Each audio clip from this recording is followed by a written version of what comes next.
Assalamualaikum warahmatullahi wabarakatuh. Waalaikumsalam warahmatullahi wabarakatuh. Sebelum kita memulai pelajaran, ada baiknya kita ucapkan bismillah. Bismillah. Bismillahirrahmanirrahim.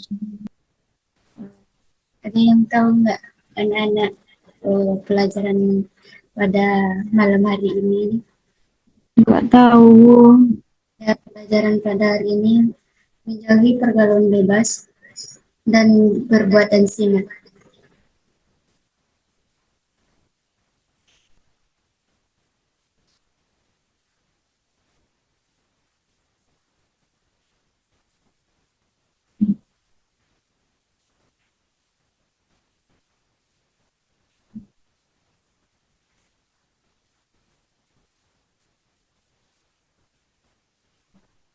Ya, anak-anak yang berjudul itu membiasakan sikap menghindari pergaulan bebas dan perbuatan zina. Di dalam Islam itu menjaga kehormatan diri adalah salah satu kewajiban utama bagi setiap individu, terutama dalam era modern yang penuh tantangan. Di mana membiasakan diri ini untuk menghindari pergaulan bebas dan perbuatan zina menjadi penting untuk menjaga kemuliaan dan kebaikan pribadi. Yang kedua itu pentingnya menjaga kehormatan diri. Yang pertama itu menjaga diri. Di mana contohnya itu menjaga diri itu menjaga kehormatan diri berarti menghargai diri sendiri dan mempertahankan martabat pribadi. Yang kedua itu ketenangan jiwa, di mana ketenangan jiwa ini maksudnya itu dengan menjaga kehormatan atau seseorang akan merasakan ketenangan dan ketenteraman dalam hidupnya. Yang kedua itu masa depan yang cerah, di mana contohnya itu menjaga masa depan cerah itu maksudnya menjaga kehormatan diri dapat membuka jalan menuju pada masa yang lebih baik dan bermakna atau bermanfaat. Yang ketiga itu dampak pergaulan bebas. Di mana dampak pergaulan bebas ini yang pertama itu kesehatan fisik.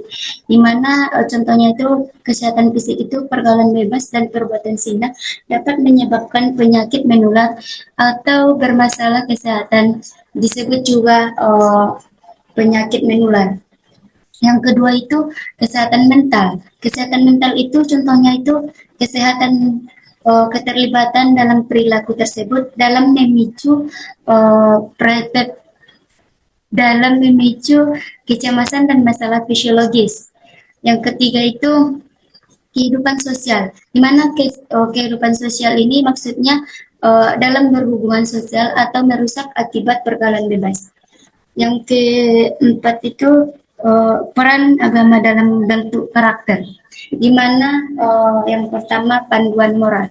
Contohnya itu agama memberikan pedoman atau nilai-nilai moral dapat membentuk karakter yang berakhlak mulia. Yang kedua motivasi spiritual, di mana contohnya itu motivasi spiritual itu keyakinan agama dapat menjadi sumber motivasi dan inspirasi untuk menghindari perilaku negatif. Yang ketiga itu uh, komunitas mendukung, di mana komunitas mendukung ini contohnya itu lingkungan beragama dapat memberikan lingkungan dalam menjalankan ajaran Islam. Yang keempat itu karakter menghindarkan pergaulan bebas, di mana yang pertama itu batasi interaksi, di mana batasan interaksi ini yang contohnya itu kurangnya waktu bermain. Yang kedua konsultasi dengan orang lain, di mana contohnya konsultasi dengan orang lain itu terbuka meminta saran dari untuk mengatasi tantangan yang lebih dihadapi.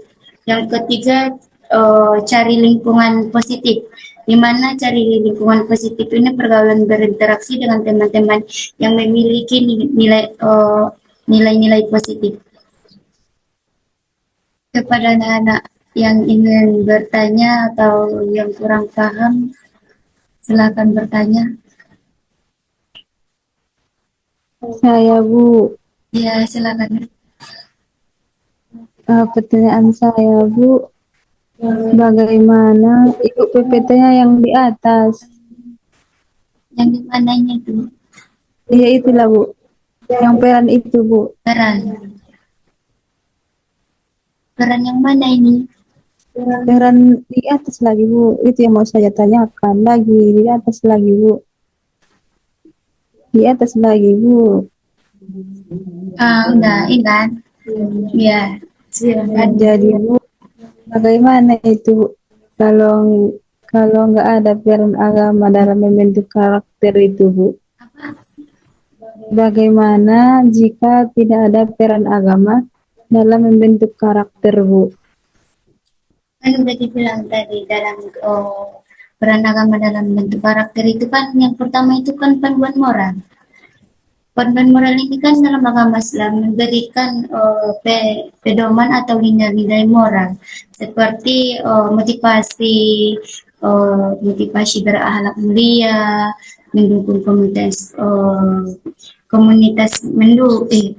maksudnya itu motivasi belajar misalnya kan itu kan termasuk bentuk karakter peran agama itu seperti itu nak. Ada lagi Baik, Bu. yang ingin bertanya? Pasti, Bu.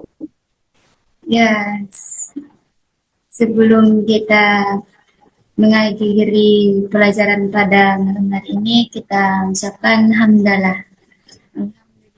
Alhamdulillah.